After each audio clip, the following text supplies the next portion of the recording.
Olá pessoal, muito boa tarde a todos vocês aqui em São Paulo, que nos acompanham ao vivo, a vocês no Brasil inteiro, que nos acompanham via internet. É um prazer, uma satisfação.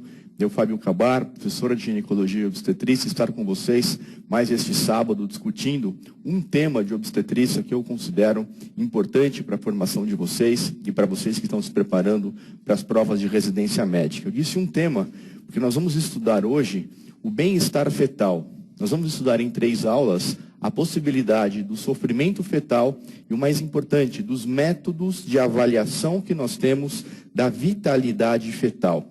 Vocês devem estar acostumados que em toda aula que nós temos, especialmente aulas de obstetrícia patológica, eu falo que o obstetra se preocupa com o bem-estar materno e o bem-estar fetal. Muito bem, falamos ainda que durante a avaliação do bem-estar fetal, temos que nos preocupar com as provas de vitalidade.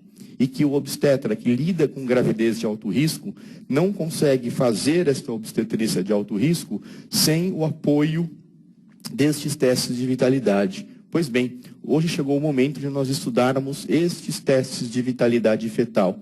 Nós vamos falar, primeiro, qual o conceito de sofrimento fetal e vou apresentar para vocês, nas aulas seguintes, todos os testes ou os testes mais utilizados para avaliação do bem-estar fetal. Vamos falar de cardiotocografia anteparto, de cardiotocografia intraparto, vamos falar de perfil biofísico fetal e, finalmente, de Doppler velocimetria obstétrica. Tá bom? Então, vamos começar. Eu quero apresentar a vocês uma questão para que vocês vejam aí daquilo que nós vamos falar e o seu grau de conhecimento com relação ao assunto que nós vamos tratar.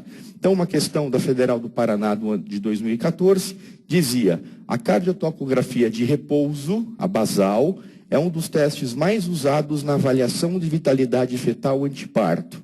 É considerada variável normal num traçado a linha de base entre 90 e 180, variabilidade acima de 25 batimentos por minuto, desacelerações do tipo 1, desacelerações do tipo 2 ou presença de acelerações transitórias, tá bom? Vamos falar um pouquinho a respeito da cardiotocografia anteparto e voltamos depois dessa questão para discutirmos a respeito das suas alternativas. Bom, o conceito de sofrimento fetal é um quadro clínico constituído pelas reações do produto conceptual frente aos distúrbios de sua oxigenação. Ou seja, o feto, estando numa situação de má oxigenação, estando numa situação de distúrbio de oxigenação, ele reage a esta situação. E esta reação do feto, a formação de sinais, de sintomas, na verdade mais de sinais, com relação a esse distúrbio de oxigenação, é que vai compor o quadro clínico chamado sofrimento fetal, certo? O sofrimento fetal, ele pode ser dividido em 3 grandes etapas. Estas etapas, elas tendem a se suceder conforme piora o grau de dificuldade na oxigenação. Temos, num primeiro momento, uma situação chamada hipoxemia. A hipoxemia é o quadro menos grave do distúrbio de oxigenação. E a hipoxemia, ela é caracterizada por uma diminuição da pressão parcial de oxigênio no sangue fetal. Então, num primeiro momento, começou a diminuir a oxigenação do feto, o oxigênio que passa para o feto. O que nós observamos como sinal é uma diminuição da pressão parcial de oxigênio no sangue fetal. Se as coisas se restabelecem ou se as coisas se estabilizam da forma que estão, nós teremos apenas a hipoxemia. Entretanto, se há uma piora da oxigenação, se as condições de oxigenação fetal pioram, nós podemos passar a um segundo estágio, um estágio mais grave de deteriorização da oxigenação, que nós vamos chamar de hipoxia. A hipoxia é uma diminuição na pressão parcial de oxigênio nos tecidos. Então, tudo começa diminuindo o oxigênio no sangue. Se essa oxigenação continua a piorar, temos a diminuição do oxigênio também nos tecidos fetais. Se porventura é uma é um distúrbio de oxigenação extremamente grave. É um distúrbio de oxigenação que se perpetua e que se aprofunda. Podemos chegar num terceiro estágio das alterações de oxigenação, chamado anoxia. E a anoxia é uma diminuição na pressão parcial de oxigênio, um aumento na pressão parcial de CO2 e, especialmente, uma diminuição do pH no sangue e nos tecidos. Então, é como se nós estivéssemos falando de 3 graus de déficit de oxigênio. O mais leve é a hipoxemia, o intermediário é a hipoxia, e o mais grave, o mais avançado, é a anoxia. De tal maneira que, uma vez detectado situações de hipoxemia, por exemplo, temos que tentar melhorar a oxigenação desse feto, no sentido de não deixar piorar para regimes de hipoxia e anoxia, especialmente em situações de anoxia, porque existe uma relação muito grande, muito importante entre a anoxia e as alterações do sistema nervoso central e a morte fetal. Tá certo? Portanto, nós podemos classificar o sofrimento fetal em crônico e agudo. Chamamos o sofrimento fetal de crônico quando ele acontece antes do parto, antes do trabalho de parto. E vamos chamar o sofrimento de agudo quando ele acontece durante o trabalho de parto. Tudo bem? Vamos dizer ainda que há uma exceção. Qual que é a exceção? A exceção é aquela na situação do descolamento prematuro de placenta. Quando você tem descolamento prematuro de placenta, o paciente, mesmo estando antes do trabalho de parto, nós vamos dizer que o sofrimento fetal é agudo. Tudo bem? Então, seria muito bom, seria muito interessante, se nós pudéssemos ter uma ligação direta com o feto e que o feto pudesse nos dizer a todo momento como é que está a sua situação intraútero. Dizendo, olha, estou bem, obrigado, estou em boas condições de oxigênio, estou respirando muito bem, estou com frio, estou com calor, estou com sede, estou com fome, o que absolutamente não é possível. Né? Esse é o sonho de toda mãe. Tudo bem? Como não é possível ela nos monitorizar ainda na vida intraútero, o que nós fazemos é lançar mão de alguns testes que possibilitam reconhecer estágios iniciais da hipoxia fetal, prevenir a ocorrência da anoxia fetal e, dessa forma, evitar a lesão neurológica ou o óbito do feto. Percebe? Então, o que nós desejamos? Nós desejamos, desde o início da hipoxia, detectar as alterações para agir nelas quando for possível. Se não for possível evitar a ocorrência da hipoxia, vamos tentar evitar a ocorrência da anoxia, que é o último grau na gravidade dos quadros de alteração de oxigenação. E evitando a anoxia, prevenindo a ocorrência da anoxia, automaticamente evitamos a lesão neurológica ou o óbito desse feto. Porque tanto a lesão neurológica quanto o óbito do feto estão intimamente relacionadas ao sofrimento fetal por anoxia, que é, repito, a diminuição da PaO2 no sangue e nos tecidos, o aumento da PCO2 no sangue e nos tecidos e a diminuição do pH nos tecidos e no sangue fetal. Tá bom? Bom, o método talvez mais utilizado, né, o mais difundido dos métodos para nós testarmos a viabilidade fetal é a cardiotocografia. A cardiotocografia tem vantagens como o fato de não ser invasiva, ser de fácil realização, não necessitar de rotura de membranas ou de dilatação do colo, e o registro ele é contínuo e permanente. Então eu posso deixar a paciente por 10, por 20, por 30, por 40, por 50 minutos ou mais, onde eu vou ter uma avaliação contínua do bem-estar fetal. Muitas vezes isso é necessário. Vou dar um exemplo. Eu vou usar medicação para maturar o colo, para transformar um colo do útero desfavorável à indução a um colo favorável para a indução. Eu vou usar misoprostol na grande parte das vezes. Para que eu tenha menor risco de comprometimento fetal, eu faço com monitorização fetal constante. Porque essa monitorização me dá garantias de que está indo tudo bem com o bem-estar do feto. Entretanto, o método também tem desvantagens. Quais são elas? Primeiro, limita a movimentação. Claro, é um aparelho que é uma máquina, te deixa preso a ela praticamente. Então ela não pode levantar e se mexer normalmente com essa máquina presa a ela. Isso é ruim, especialmente durante o trabalho de parto. Ela está em trabalho de parto, o ideal é que ela levante, que ela ande, que ela se movimente, que ela fique na posição que seja mais confortável a ela. Com a cardiotocografia, isso não é possível. Daí uma desvantagem, tá? A outra desvantagem é que a avaliação da variabilidade da frequência cardíaca é relativa, não é absoluta. Ela é feita pelo examinador, ela é feita pelos seus olhos. Tá? E isso pode causar variações interobservadores. Então, diferentes pessoas com avaliações distintas da variabilidade.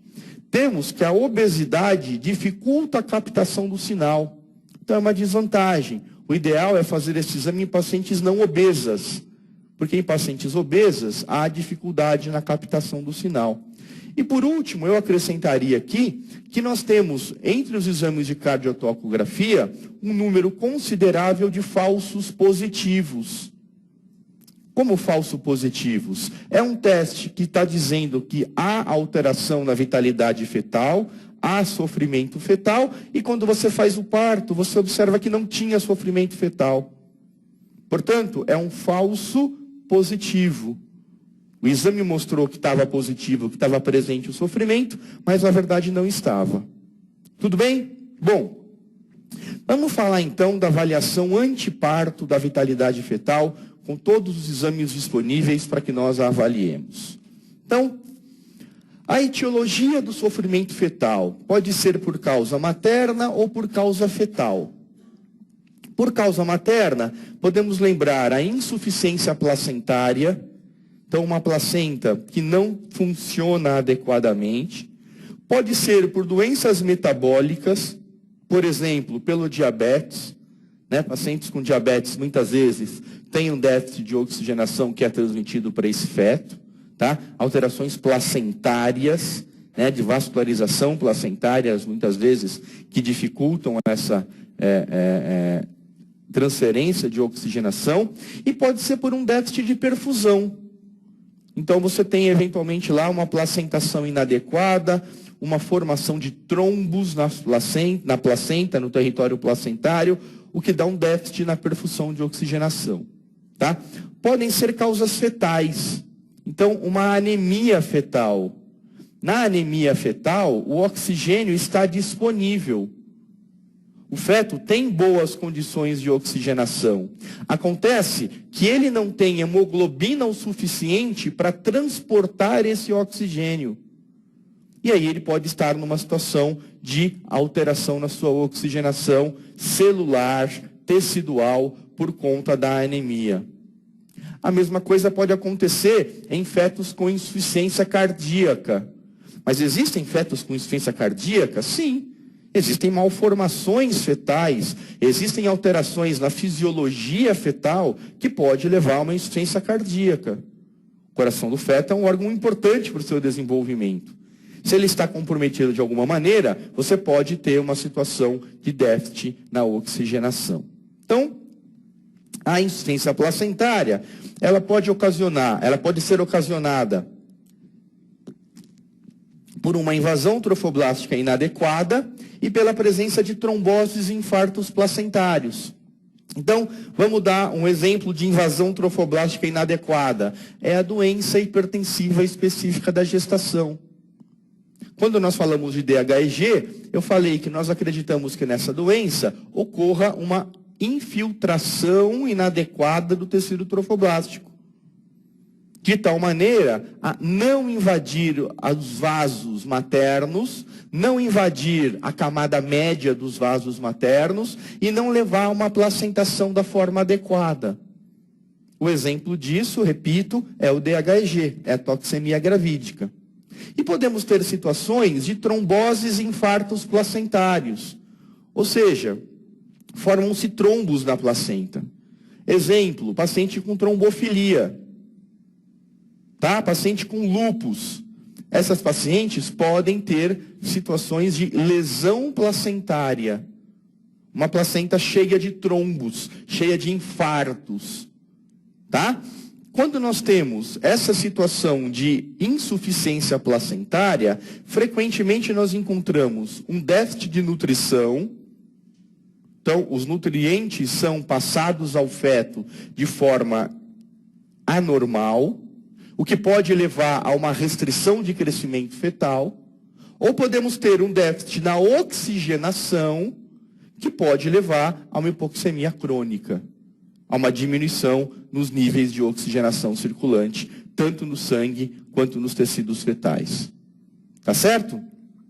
Bom, e o feto, né? O feto, ele não fica passivamente observando o que está acontecendo com a sua oxigenação.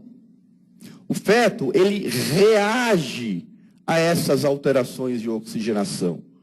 O feto exibe mecanismos de tal maneira a se defender dessa situação de hipoxemia, de hipoxia e eventualmente de anoxia. Tá?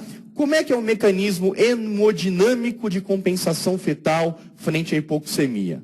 Então, veja, vamos acompanhar esse quadro, que esse quadro é importante. Tudo começa com uma hipoxemia. Lembra que a hipoxemia? Diminuição na oxigenação, na pressão parcial de oxigênio no sangue. É o primeiro grau do distúrbio de oxigenação. O feto, ao detectar essa hipoxemia, vai acontecer um estímulo de quimiorreceptores. Então, estes quimiorreceptores presentes na aorta e nos pulmões do feto, eles detectam essa alteração gasosa, essa alteração na pressão parcial dos gases, e como resposta a esta alteração, deflagra uma resposta simpática. Como toda boa resposta simpática, o que nós observamos é um aumento na frequência cardíaca, uma vasoconstrição e um aumento na pressão arterial. Então, são os primeiros eventos que acontecem no feto sobre regime de sofrimento fetal. Como tem aumento da pressão arterial, esse aumento da pressão arterial vai estimular os barorreceptores, receptores de pressão. Esses receptores de pressão estão especialmente no seio carotídeo. E em resposta a esse aumento de pressão, os barorreceptores deflagram uma resposta parasimpática via nervo vago, e essa resposta parasimpática leva a uma diminuição da frequência cardíaca e uma diminuição da pressão arterial. Se a hipoxemia cessa, as coisas voltam ao normal. Se a hipoxemia se mantém, isso vira um círculo. Porque vejam, acompanhem comigo no quadro. A hipoxemia estimula quimiorreceptor. O quimiorreceptor leva a uma resposta simpática. Resposta simpática aumenta a pressão. O aumento da pressão estimula barorreceptor. O estímulo de barorreceptor dá resposta parasimpática. Diminui frequência e pressão. Se permanece a hipoxemia, estimula quimiorreceptor. Quimiorreceptor aumenta a pressão arterial. Estimula barorreceptor. Diminui pressão arterial. Continua a hipoxemia. Estimula, percebe? O que nós observamos? Nós não temos como medir a pressão arterial do feto. Isso nós não fazemos, fazemos experimentalmente, de outras formas, em outros animais. Tá? Não tem um aparelho, um esfigmo, para medir a pressão arterial fetal.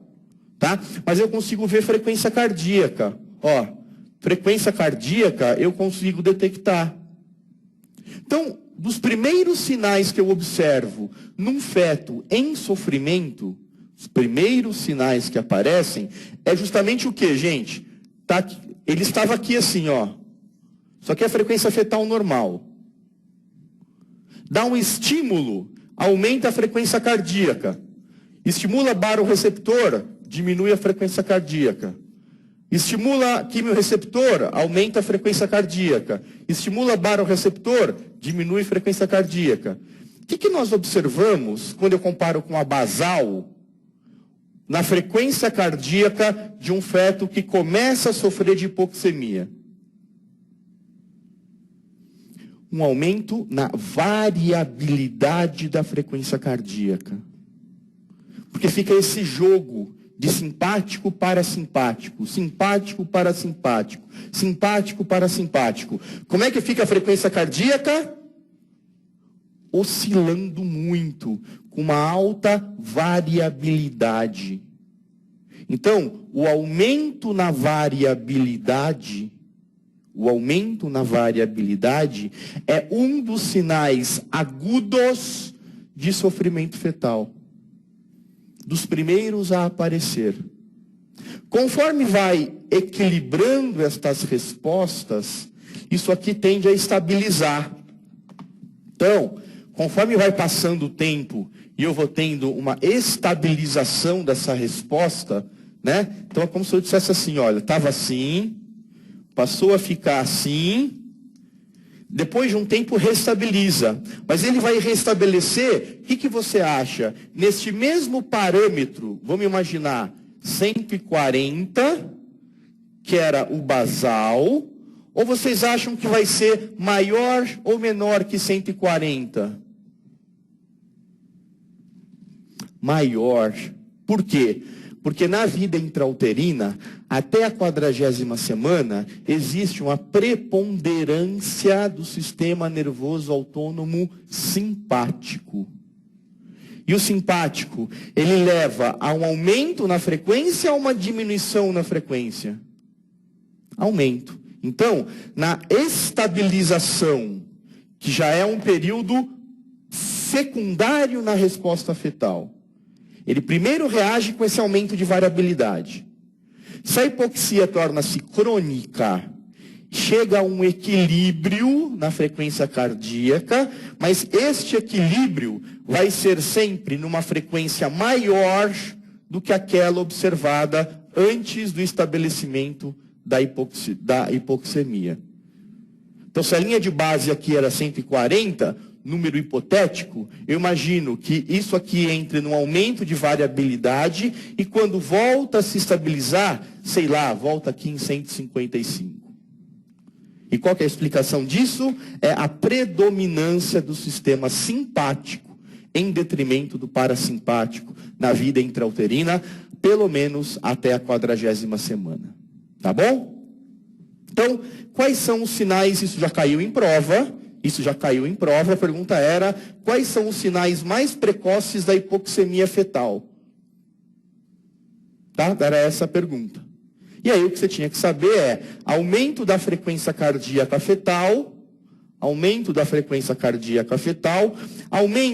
variabilidade da frequência cardíaca fetal, aumento da pressão arterial, que eu falei que não tem como medir, mas que nós vimos que pela resposta simpática, você tem um aumento da pressão arterial, e um último mecanismo que eu vou explicar para vocês agora, que é chamado centralização. O que é centralização? Centralização é um mecanismo onde, frente a uma redução na oferta de oxigênio, existe uma alteração na frequência cardíaca fetal e um aumento da pressão arterial. Já falei isso para vocês. Pode acontecer uma progressiva acidose metabólica, então uma diminuição no pH nos tecidos fetais e no sangue fetal, e o feto responde com uma vasoconstrição seletiva. Essa vasoconstrição seletiva é a chamada centralização.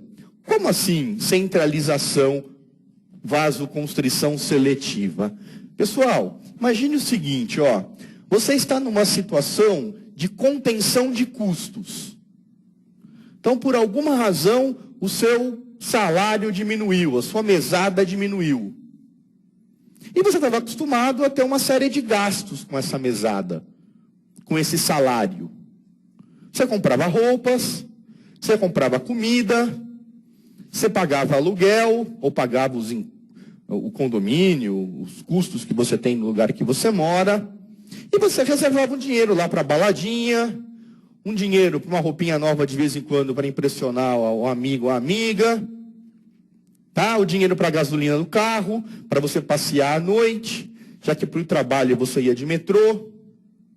Só que por conta dessa redução de custos, por conta, aliás, dessa diminuição do seu salário, ou porque você foi mandado embora, ou porque o seu pai diminuiu a sua mesada, você não tem mais a mesma quantidade de dinheiro que você tinha. O que é o mais lógico de você fazer? Diminuir o dinheiro de comida e de pagar as contas da sua casa, ou diminuir gastos com a balada e com a gasolina para passear de carro à noite? Me responda que a comida e do carro, que eu vou ficar muito bravo. Você vai economizar naquilo que é menos importante. Você vai gastar o seu dinheiro naquilo que realmente importa, que é comida, subsistência, contas da casa. O feto faz a mesma coisa. O feto está vivendo num regime de concentração de oxigênio normal. Ele está bem. Tá certo? Por alguma razão, diminui o seu oxigênio. Tem um regime de hipoxemia, uma diminuição no oxigênio. Vocês acham que ele vai economizar oxigênio como? Levando o oxigênio em menor quantidade a órgãos menos nobres e levando mais oxigênio para órgãos mais nobres. Então é uma priorização, ele vai dar prioridade para os órgãos considerados nobres. O que é órgão nobre para feto? Cérebro, coração, adrenais. São os órgãos nobres para o feto. O que é órgão não nobre para o feto? Pele, intestino, rins, pulmões. O feto precisa de pulmão para viver? O feto precisa de rim para viver? Na vida intrauterina, feto? Não precisa. Precisa de intestino? O intestino faz algum papel na vida intrauterina? Não. Então o que ele faz? Ele prioriza os órgãos nobres. Como é que ele faz para priorizar o órgão nobre? Como é que ele manda mais oxigênio para o órgão nobre? Ele vasodilata. Se você vasodilatar um território, você não permite a maior passagem, a maior chegada de sangue a esse tecido? É o que ele faz. Então, nestes territórios nobres que eu acabei de dizer para vocês, cérebro, coração e adrenais, o que nós observamos é uma vasodilatação. Nesses territórios menos nobres, intestino, rins, pulmão, pele, ele faz uma vasoconstrição. De tal forma mandar menos sangue, consequentemente, menos oxigênio. Esse é o mecanismo chamado centralização. Que eu quero que você grife, ponha em amarelo e jamais esqueça este conceito. Isso cai muito em prova de residência.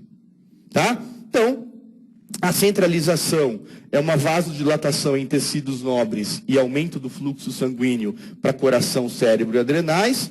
Se a hipoxia for leve e moderada, o débito cardíaco fica estável. Ou seja, o coração continua a trabalhar bem. Se, entretanto, ocorre um agravamento da hipoxia, então, aquele segundo estágio está no finalzinho, quase no terceiro estágio. Está quase numa anoxia.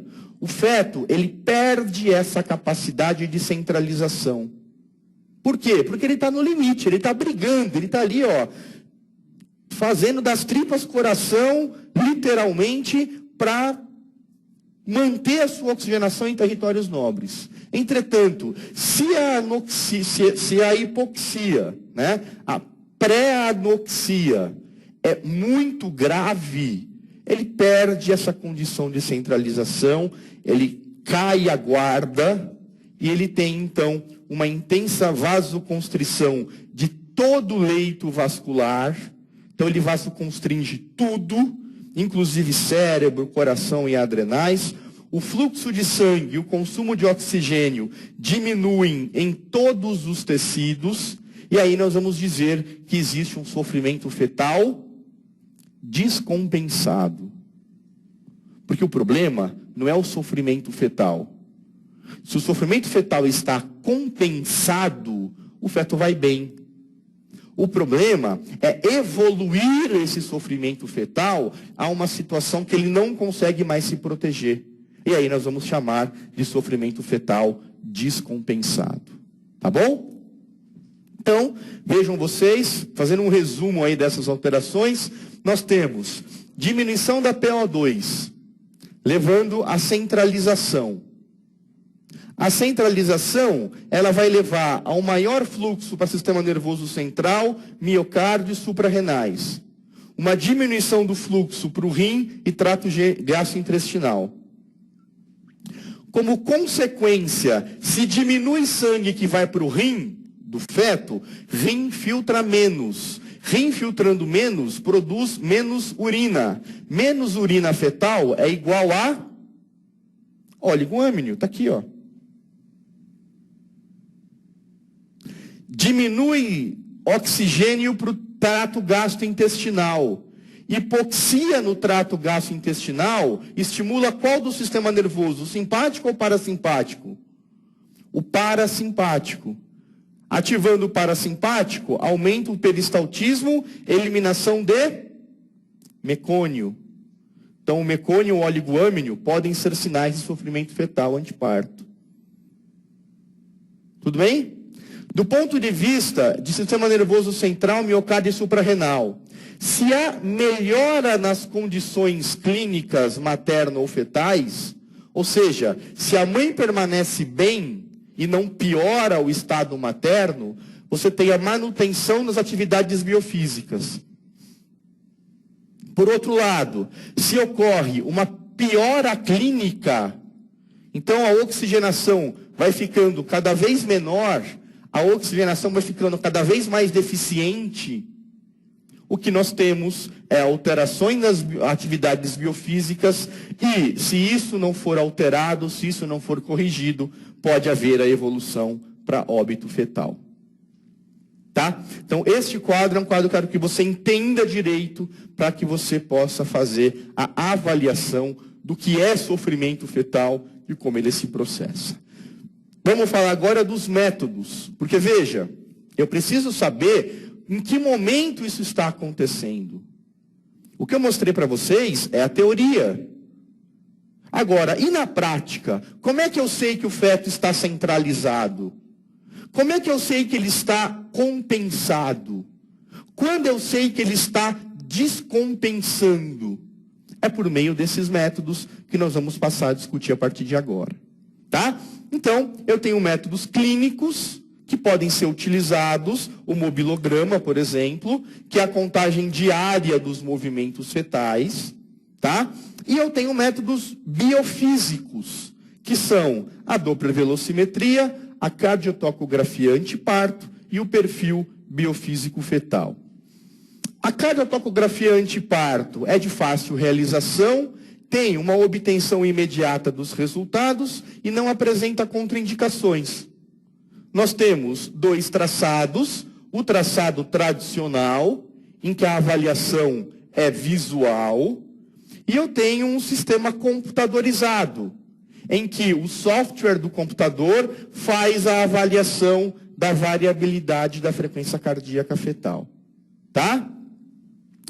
De acordo com o Ministério da Saúde, então, nós temos aí uma tabela do Ministério da Saúde.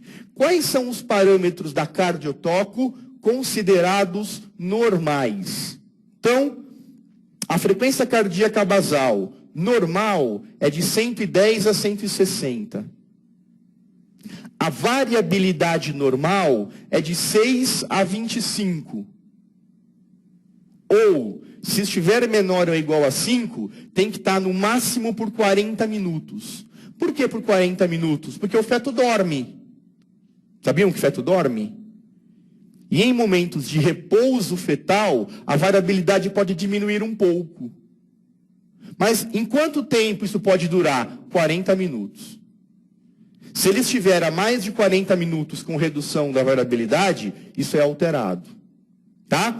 O que mais? Desacelerações. Ausência de desacelerações ou uma desaceleração variável, que eu vou dizer o que é para vocês daqui a pouco, ocasional. Menor do que 30 segundos. Tá? As acelerações, eles dividem em fetos acima de 32 semanas e abaixo de 32 semanas. Para fetos com mais de 32 semanas, são 2 acelerações com mais de 15 batimentos por minuto, com uma duração de 15 segundos, no intervalo de 40 minutos. Tá? Se não tiver este número, tem que ter uma resposta adequada após um estímulo sonoro. Então eu vou lá, buzino o ouvido, a cabeça do bebê, e eu tenho uma resposta adequada após pelo menos 20 minutos. Se é um feto com menos de 32 semanas, os parâmetros são um pouco mais baixos. Ao invés de 15 batimentos por minuto de aceleração, tem que ser 10 batimentos por minuto, e a duração, ao invés de ser 15 segundos, é uma duração de 10 segundos. Qual que é a conduta? Não há necessidade de fazer mais nada. O feto está normal. Quais são os padrões suspeitos ou não tranquilizadores? Frequência cardíaca em 110, 100 e 110. Frequência cardíaca acima de 160 por menos de 30 minutos. Então, até 30 minutos com uma frequência cardíaca acima de 160 ou elevação da linha de base. Lembra que eu falei da elevação da linha de base? Isso aqui é suspeito. Eu tenho que lembrar que isso pode significar uma hipoxia inicial. Daí, suspeito. A variabilidade é suspeita quando ele estiver menor ou igual a 5, de 40 a 80 minutos.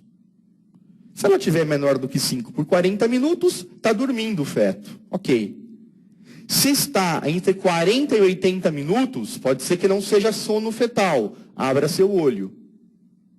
Desacelerações. É suspeito quando ela tem uma desaceleração variável de 30 a 60 segundos. As acelerações suspeitas quando menos do que 2 acelerações com 15 batimentos por 15 segundos, entre 40 e 80 minutos, e nos casos dos fetos abaixo de 32 semanas, a mesma alteração, entretanto, com menos de 10 batimentos, menos de 10 segundos.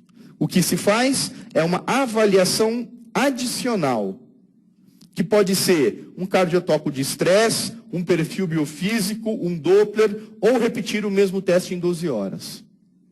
Então, é um padrão suspeito. É um padrão não tranquilizador. Tá? E, por fim, o padrão patológico, aquele em que há uma alteração, que há um problema, é quando você tem bradicardia abaixo de 100, taquicardia acima de 160 por mais de meia hora, ou uma linha de base absolutamente errática. A variabilidade, quando estiver abaixo de 5 batimentos por minuto por mais de 80 minutos, ou acima de 25 batimentos por minuto por mais de 10 minutos. Lembra que eu falei que aumento da variabilidade pode significar um sinal precoce de sofrimento fetal? Se ele permanece por mais de 10 minutos, é isso que o teste quer dizer. Por isso que ele classifica como um padrão patológico. Tá claro, gente? Então, as acelerações, elas são consideradas anormais quando ausentes por mais de 80 minutos e a mesma coisa no feto menor que 32 semanas, entretanto, com parâmetros mais brandos. A conduta é a avaliação adicional urgente ou parto, dependendo do quadro clínico. Nós temos ainda a cardiotocografia estimulada, que foi dito que era um exame complementar. O que é a cardiotocografia estimulada? Você pode estimular o feto por barulho, por som, por movimento ou por pressão.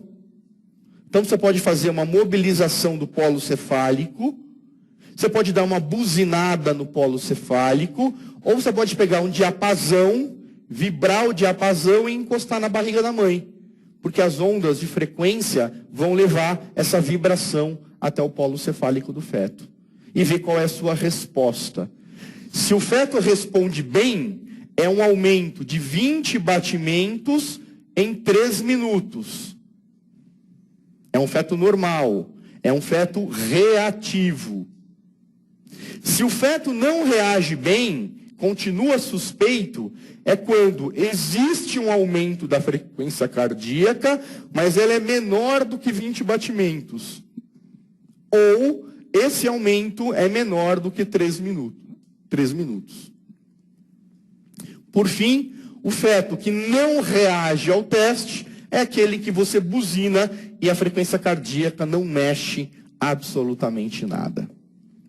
Então, sabendo dessas informações que eu dei a vocês até agora, eu volto a lhes perguntar. A cardiotocografia de repouso é um dos testes mais utilizados na avaliação da vitalidade fetal anteparto. É considerada variável normal num traçado. Linha de base entre 90 e 180. É isso, gente? É 90 a 180? Não. 110 a 160.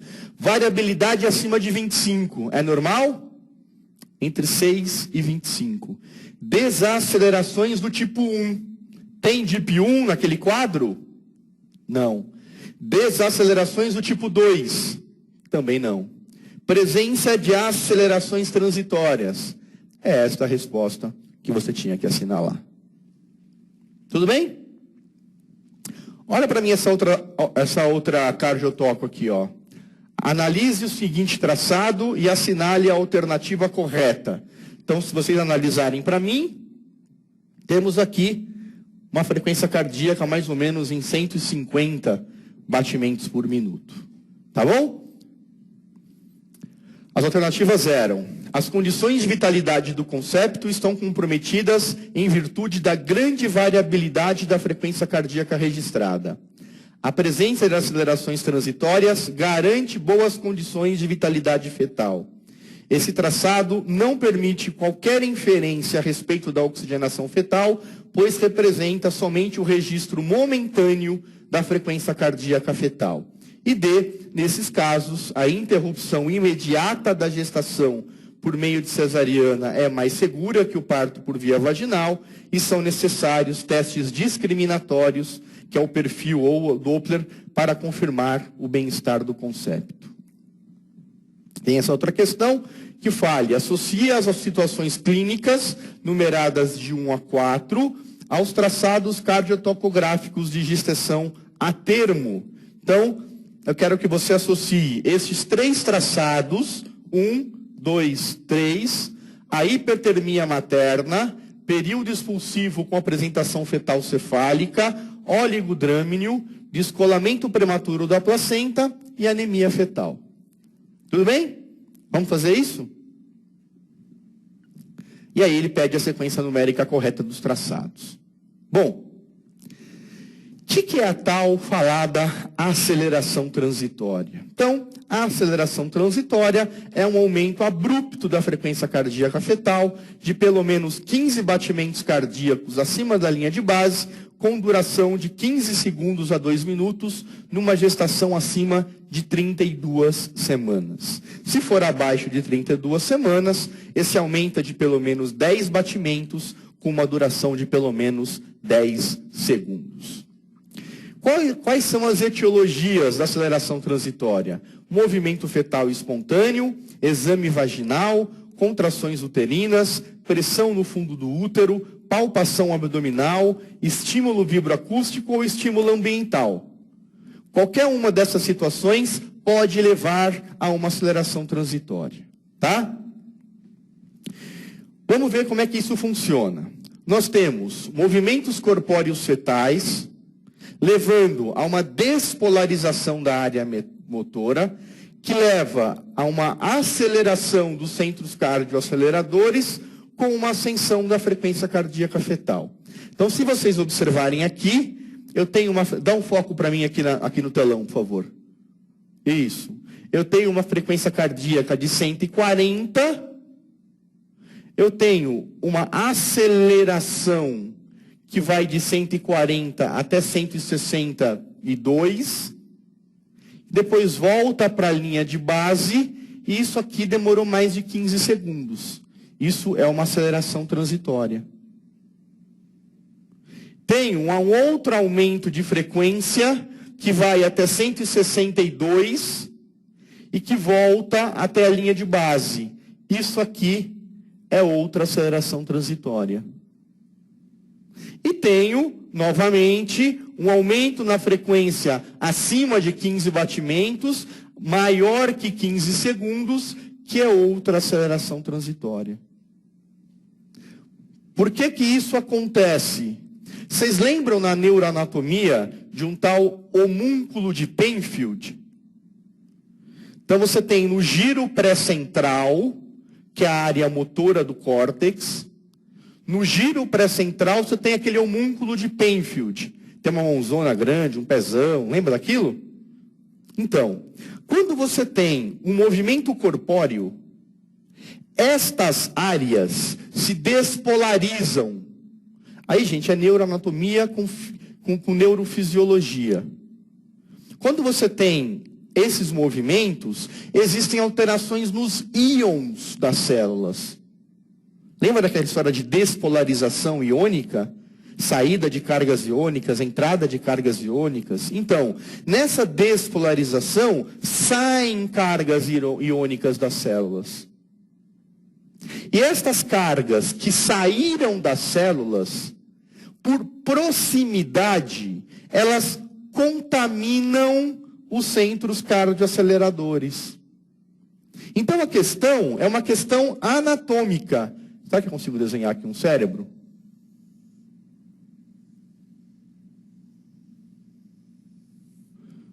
Não vão rir do meu desenho, tá? Isso aqui é pressão do sistema nervoso central.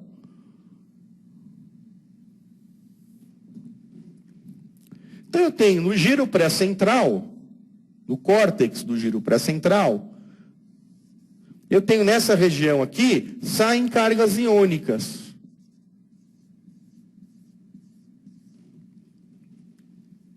E por proximidade, estas áreas cardiorreguladoras, que ficam aqui na região do hipotálamo e na região do bulbo, estas cargas atingem estes centros e levam ao quê? A um estímulo do centro cardioacelerador. O que o estímulo do centro cardioacelerador faz? Acelera a frequência cardíaca. Por isso que aumenta a frequência cardíaca. Tudo bem? É assim que se explica as acelerações transitórias. E as desacelerações? As desacelerações significam uma diminuição da frequência cardíaca fetal, que ocorre por pelo menos 15 batimentos cardíacos abaixo da linha de base, relacionadas com as contrações uterinas. Então, elas podem ser não periódicas, que são os dípios umbilicais e as desacelerações prolongadas, ou as periódicas, que são DIP 1 ou desaceleração precoce, é sinônimo, ou DIP 2, desaceleração cardíaca, que também é sinônimo de DIP 2, tá? O DIP 1. O DIP 1 é uma diminuição periódica da frequência cardíaca fetal relacionada com as contrações uterinas. O nadir da desaceleração coincide com o pico da contração. Elas ocorrem durante o trabalho de parto, após a amniorexis, ou em gestações com oligohidramninia, mesmo fora de trabalho de parto. Então, se você tem uma paciente com DIP 1 sem trabalho de parto, desconfiar de oligoâmnio. Oligoâmnio. Tá bom? Então, é isso daqui, olha. Acompanha comigo aqui no quadro, ó. Vamos lá. Frequência cardíaca fetal. Começa a ter a contração, começa a diminuir a frequência, o ápice da contração coincide com o nadir da desaceleração. Todo mundo que entende o que é nadir, já me mandaram uma questão um ano atrás aí perguntando o que era nadir. Eu tive que procurar no dicionário para explicar como era. Nadir é o local mais baixo da curva. Coincide com o local mais alto da curva de contração. Para cada contração, eu tenho a sua desaceleração. Isso é DIP 1. Tudo bem? O que é DIP 2? Então, vamos primeiro falar do DIP 1, né? As desacelerações acontecem pela contração uterina. A contração uterina comprimindo a cabeça fetal, apertando a cabeça fetal, estimula os baroreceptores temporais e, como resposta a esses baroreceptores pressionados, tem uma resposta vagal e uma bradicardia reflexa. Tudo bem? Então, cai a frequência cardíaca fetal. Tá? E se vocês puderem ver aqui, olha aqui comigo, ó. Cada contração tem a sua desaceleração. O ápice da contração coincide com o nadir da desaceleração. Isso é DIP 1. Tá bom? Agora sim o DIP 2. DIP 2 é uma diminuição periódica e gradual da frequência cardíaca fetal com lento retorno à linha de base. Está relacionada com as contrações uterinas e o nadir da desaceleração não coincide com o pico da contração. O intervalo entre um e outro é de mais de 30 segundos. Então, olha lá, aqui comigo, contração, ápice da contração não coincide com o nadir da desaceleração. Eu tenho diminuição da frequência cardíaca. O tempo entre o ápice da contração e o nadir da desaceleração é chamado decalagem, e isso tem que ter de pelo menos 30 segundos.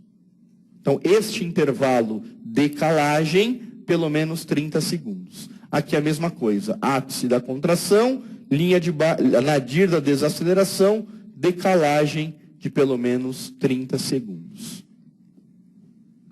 Quando eu vou olhar no meu traçado, é a mesma coisa. Olha lá, ápice da contração, nadir da desaceleração.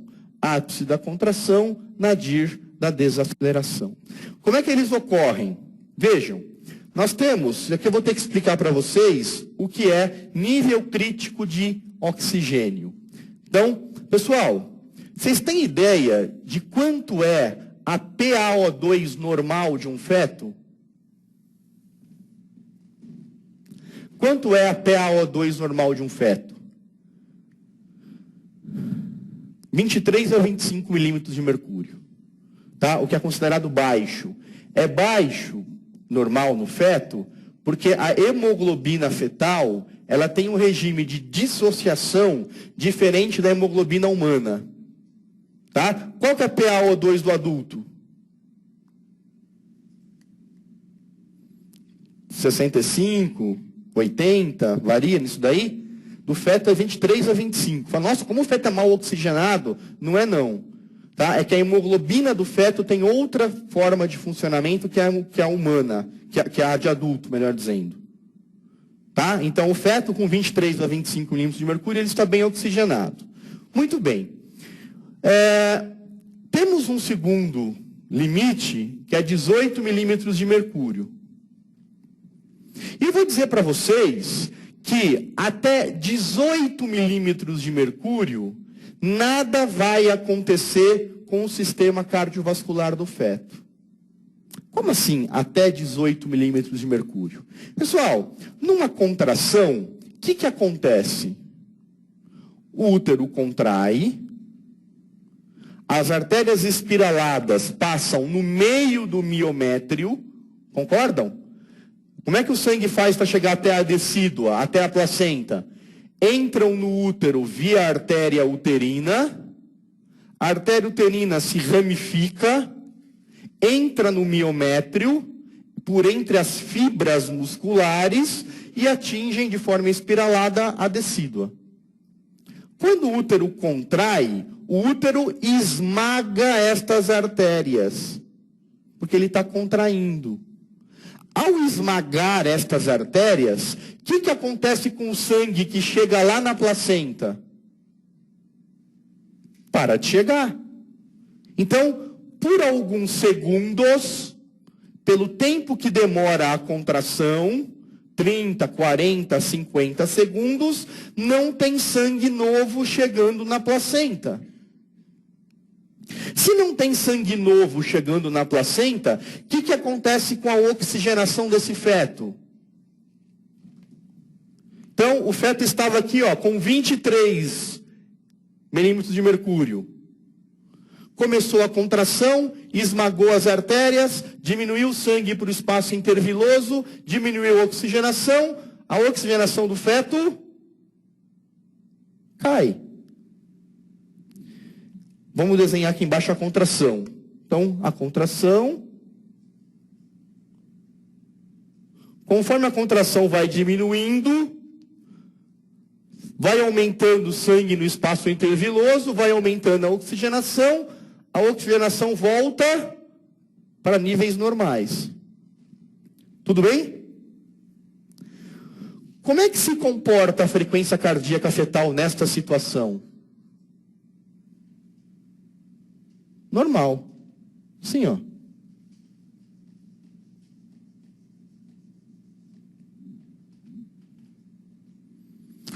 Vamos imaginar agora um feto que ao invés de começar com 23, ele já está de certo ponto comprometido, ele já tem lá uma reserva em oxigênio menor, a placenta da mãe dele já não funciona adequadamente, ele está ali no limite da normalidade, e ele tem uma quantidade de oxigênio de 21.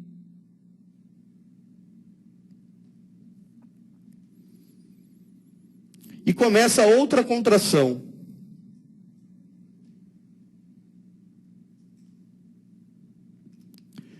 O que acontece durante a contração? Cai a PaO2. Diminui a contração, volta ao tônus normal, volta a oxigenação. O que aconteceu neste momento aqui, ó? A PaO2 do feto ficou abaixo do nível crítico de oxigênio. O nível crítico de oxigênio é 18 milímetros de mercúrio. E se fica abaixo do nível crítico de oxigênio, como é que se comporta a frequência cardíaca fetal?